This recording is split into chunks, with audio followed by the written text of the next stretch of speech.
Le retour d'un personnage culte dans une mini-série événement à la distribution folle, exercice 20 ou réussite totale, je vous dis tout dans cette vidéo.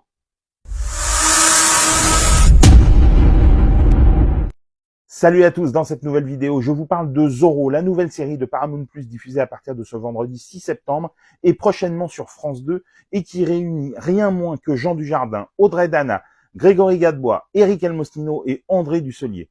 Qui ne connaît pas le renard masqué, figure mythique de l'imaginaire américain créé par le romancier Johnston McCulley et popularisé à la télévision américaine avec la série des années 50 estampillée Disney avec Guy Williams dans le rôle titre, qui offrit dans les années 70 un personnage populaire à notre Alain Delon national et qui est revenu en grâce dans les années 90 sous les traits d'Antonio Banderas et ce à 2 reprises. Cela faisait un moment que les aventures de Zorro avaient déserté nos écrans cathodiques et cette série, très attendue, se glisse plutôt dans le sillage de la version avec Banderas, mais avec un versant comédie nettement plus affirmé.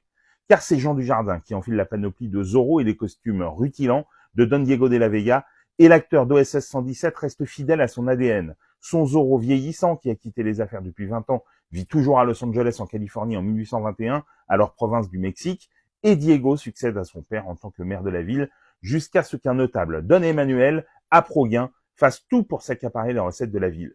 Pendant ce temps, les relations entre Diego et son épouse Gabriela battent de l'aile. Cette nouvelle version va peut-être en décontenancer plus d'un, en n'assumant pas totalement le côté aventurier échevelé du héros, et en choisissant plutôt de déconstruire le mythe avec un second degré saupoudré de ci de là.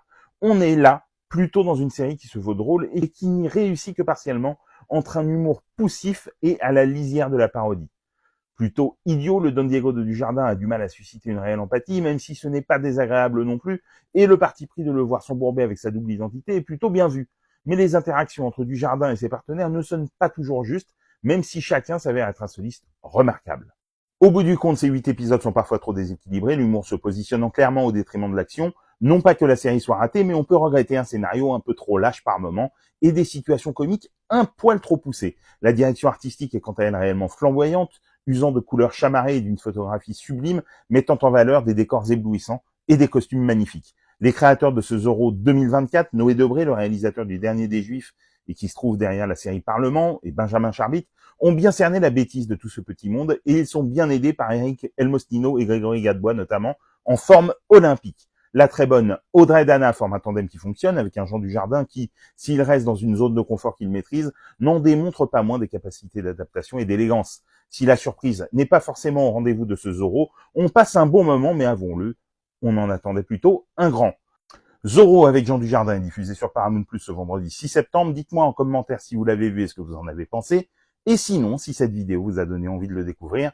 Et pour des conseils ciné, séries, livres, n'oublie pas de t'abonner.